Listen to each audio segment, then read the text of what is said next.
Hey guys, welcome back to the channel Techado, and this is going to be another episode that is getting extended from the last episode that we talked about, that how did this virus spread in Italy and Spain. Why am I more focused on Italy and Spain? Because they are, if you watch the pattern of spread, if you watch the age of or the population that are spreading in, and if you watch the mortality rate versus recovery rate versus active cases, you will understand a lot. And the only reason I am more focused on Italy and Spain rather than understanding what's going on in China is because number one, I do not know whether the amount of cases that are getting reported by the Chinese authorities are for real, or there is some sort of gray area behind it. And I do not want to talk about conspiracies. My job is not conspiracy, and I do not actually believe in a lot of conspiracy theories that are getting promoted by various medias or anything. So let's not talk about conspiracy out here.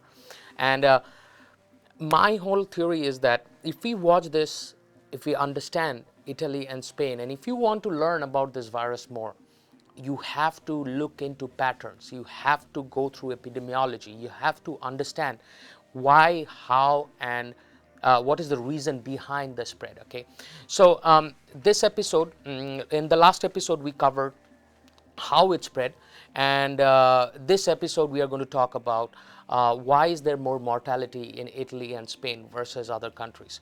Well, this brings back to two factors. Number one is that dependence factor, which we talked in last episode also. In dependence factor, which means that 30 to 35% of the population, according to the Guardian, is dependent.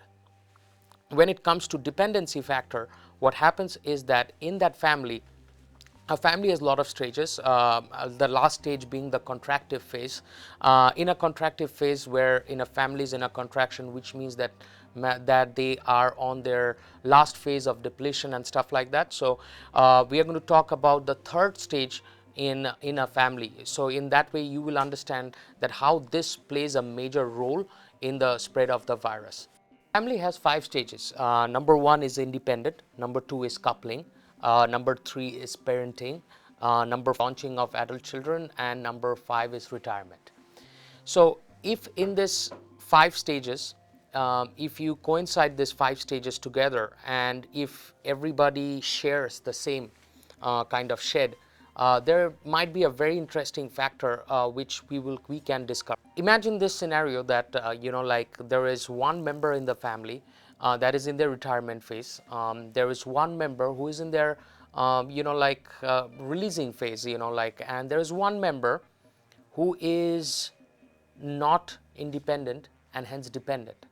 So 4 or 5 people or 8 people in a group living in a family. And also we have to remember one more important factor is that there is in a house, WHO has a guidelines. Guidelines is that per square feet there should be one per person. So every person should have their personal square feet, and hence you should buy a house to understand amount of members you have and amount of square feet you need in a house. But this, you can actually get all of this information online and everything. So this is what happens.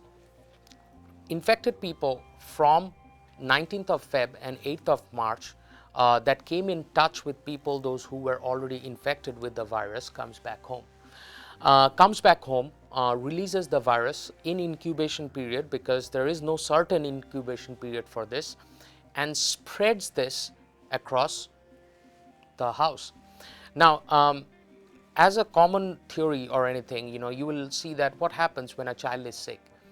They are always soothed by their mom and dad, or by their parents or their grandparents. So that's how grandparents and parents came in touch with children, those who were, or children or men or women or young girls, whatever you want to take it, whichever way you want to take it, and that's how they spread across the whole family. Now, since elderly population came in touch with this virus, and they have complications and comorbid diseases and everything, you will see that in Spain and Italy there is more mortality versus in US, which has less mortality.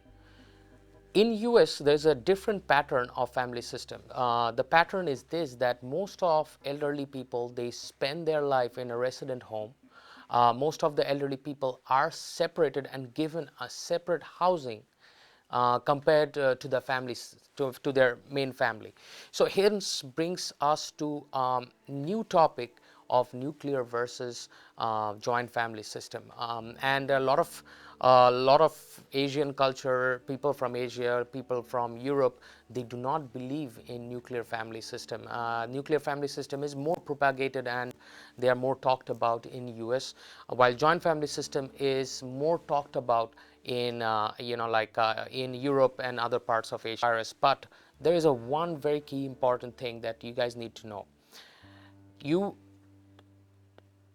The key and the most important thing is that it might dishearten you that this will not stop as pandemic. This will get over and become an endemic. Now, what is an endemic? After pandemia comes endemic. Which virus is an endemic?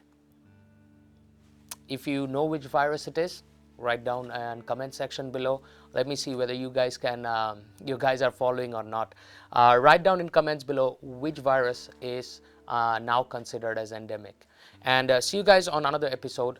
In another episode, we are going to dive deep and we are going to show you some fun stuff in the coming few episodes. So take care. See you guys on another episode.